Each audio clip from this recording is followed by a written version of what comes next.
सनस्टिक product आपला कशा पद्धतीने काम करतो, जवळजवळ हा किती प्रकारे काम करतो, 6 पद्धतीने काम करतो. हा स्टिकर म्हणून काम करतो. जर समजा तुम्ही पावसामध्ये काही गोष्ट फवारली बरोबर, तर ते पानाला चिकटून ठेवण्याचं पण काम करतं. स्प्रेडर म्हणून काम करतो, जिथं समजा 1 2 3 टिपके फक्त पानावरती पडतात बरोबर, तर ते स्प्रेड करायचं काम करतं. म्हणजे कमी औषधामध्ये सगळ्या गोष्टी व्यवस्थित भागू शकतं.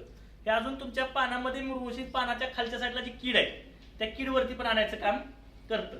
सगळ्यात महत्वाचं, जेवढे पण कीटकनाशक तुम्ही वापरता किंवा तणनाशक वापरता त्याच्यामध्ये पण आपण सनस्टिक वापरू शकतो. आणि ते वापरल्यामुळं तुम्हाला कीटकनाशकाचा तणनाशकाचा खर्च कमी येणार. जिथं तुमचं 2 3 पंप लागणार आहे तिथं तुमचं एका पंपामध्ये भागू शकतं. जिथं 10 पंप लागणार आहेत तिथं 5 पंपामध्ये भागू शकतं. म्हणजे तो 50% तुमचा खर्च काय होणार आहे, कमी होणार आहे. हे जर का पाण्यातून सोडलं तर तुमच्या जमिनीचा पोत सुधारवला जाईल. जास्त प्रमाणात जर का पाणी राहत असेल जमिनीमध्ये तर ते लवकर निचरा होऊन जाईल. आणि जर समजा उन्हाळ्यामध्ये पाणी जर का कमी पडत असेल काय, तर हे तुमच्या पाण्याला टिकवून ठेवण्याची पण क्षमता याच्यामध्ये जास्त आहे की जे बाष्पीभवन करून देणार नाही. आणि सगळ्यात महत्वाचं म्हणजे तुमचा काडी कचरा जो आहे तो लवकरात लवकर कुजण्यासाठी पण मदत करत. एवढे सगळे तर फायदे आहेतच, पण सगळ्यात महत्वाचा जो फायदा आहे हा पाण्याचा पीएच मेंटेन करणं. काय, कारण जसं त्याला आपण सामू म्हणतो बरोबर, पीएच मेंटेन करणं. पाण्याचा पीएच मेंटेन केल्यानंतर तुमचं कीटकनाशक चांगलं काम करेल. पण पीएच मेंटेन नसेल आणि कीटकनाशक सोडलं तर त्या लेवलला काम करणार नाही. तुमचं तणनाशक पण त्या लेवलला काम करणार नाही. म्हणून कधी कधी वापरल्यानंतर कळतं बघा लोकांना की बाबा ह्याचा फरकच तेवढ्या मोठ्या लेवलला पडला नाही बरोबर. तर आपलं हे वापरल्यामुळे काय होईल, लवकरात लवकर चांगला फरक येईल आणि खर्च पण कमी होईल. जर आपल्याला शेती करायची तर शेतीचं पण मातीचं पण पीएच मेंटेन होणं गरजेचं आहे. आता आपण माती परीक्षण करून जी लोकांना दाखवतोय, जे 2-2 महिन्याचे जे काय 20-20 गुंठ्याचे काय प्लॉट घेतलेत आणि त्या प्लॉटची पहिल्यांदा आपण काय केलंय, माती परीक्षण केलं. आता आपले प्रोडक्ट काय त्यांना वापरायला दिलेत. तर ज्यावेळेस ते पीक निघल त्यावेळेस जे माती परीक्षण येईल त्यावेळेस आपण त्यामध्ये 3 महत्वाच्या गोष्टीमध्ये फरक पडलेला दाखवणार आहे.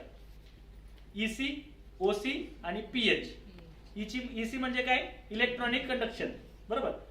ओसी म्हणजे ऑर्गेनिक कार्बन. हा जमिनीतला सगळ्यात जास्त वाढला पाहिजे. तर आपले बाकीचे काही प्रोडक्ट ऑर्गेनिक कार्बन पण वाढवायचं काम करतात, ईसी पण वाढवायचं काम करतात. आणि सगळ्यात महत्वाचा पीएच तुमचा किती झाला मातीचा हे पण आपण लोकांना दाखवून देणार आहे. तर ह्यानं खरंच पीएच मेंटेन होतो का नाही होत हे बघणं गरजेचं आहे. तर आपण पहिल्यांदा ह्याचा काय करूया, प्रयोग करून बघूया. आता हे काय करूया, 5-5 ml आपण बरोबर काय करूया, बोरचं ग्लास मधलं लागणार ना पाणी सर, ग्लास मधलं बोरचं. हो बोरचं लागणार त्या ग्लास मध्ये बघा पाणी. आता आपण हे पाणी कुठलं घेतोय तर बोरचं, विहिरीचं बरोबर. बऱ्यापैकी जी लोक शेतीमध्ये काम करतात ते पाणी आपण आणलेलं आहे. तर ह्याचा पीएच किती आहे ते आपण बघणार आहे.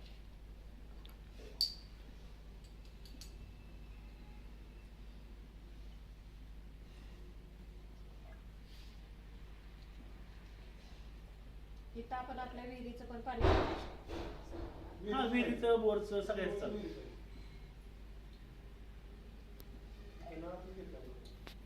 बघा आता दोन्ही पण समान भरल्यात बरोबर. आता ह्याच्यामध्ये आपण काय करणार आहे, त्या पाण्याचा पीएच किती आहे तो चेक करणार आहे. हा काय पीएच चेक करायचं सोल्युशन आहे. हे मार्केटमध्ये तुम्हाला ऑनलाईन कुठल्याही वेबसाईट वरती बघायला भेटेल. इथं पीएच दाखवलाय 0 पासून ते जवळजवळ 14 पावतर.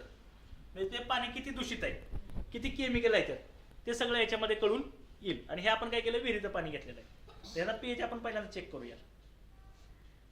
ह्याच्यामध्ये 7 ते 10 थेंब टाकावे लागतील.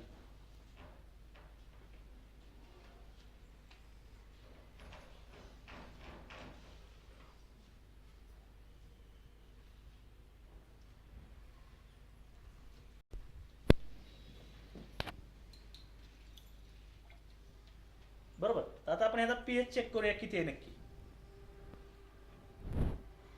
बघा सर कसं दिसतोय, किती आहे सर, 9 ते 10च्या दरम्यान दिसतंय. हा जवळजवळ पीएच 9 आहे. ओके. आणि आपल्याला शेती करायला किती लागतो, 7च्या आतमध्ये. 6 ते 7, कमी पण नाही चालत आणि जास्त पण नाही चालत बरोबर. तर आता आपलं खरंच हे प्रोडक्ट सनस्टिक जे ते काम करतंय का,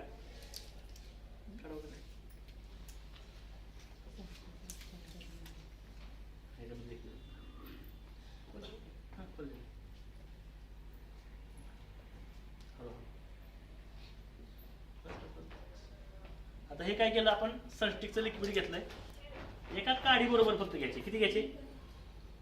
ही काडी दिसते तुम्हाला? एक टिपका पण घ्यायचा नाही. तर ही काडी आपण काय करणार, ह्यात टाकणार आहे.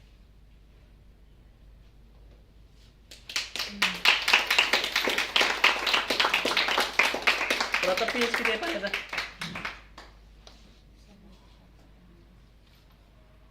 बरोबर 7 वर आला.